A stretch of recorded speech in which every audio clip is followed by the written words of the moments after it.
So the initial phase of pre-production is now done. You've got out of the way a bunch of administrative tasks.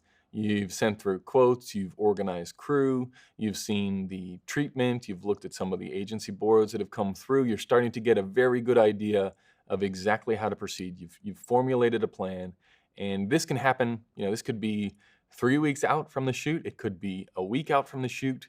The timeline varies, but really the tasks stay the same, and they can either be very condensed and it can be really chaotic, or it can be drawn out and a little bit longer and a little bit easier and a little bit more relaxed. The goal of getting better at this stuff is to make it more relaxed even when it's condensed. So to focus on the big red flags, the big location questions, the big treatment questions, try and solve, start at the biggest problem and work your way down. It's much like when you're lighting on set. You work in broad strokes because you know that time is critical. And then you just keep going until the first AD says you have to shoot.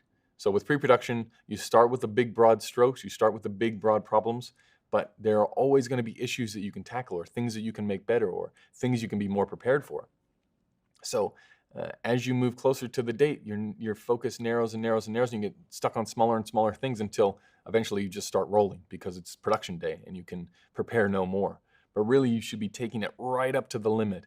And now that we've got these big, broad strokes out of the way, in the next sections, we're going to talk about gear. We're going to talk about tech scouts. We're going to touch on just how to ramp up the intensity, ramp up the motivation as you get closer and closer to that final production date.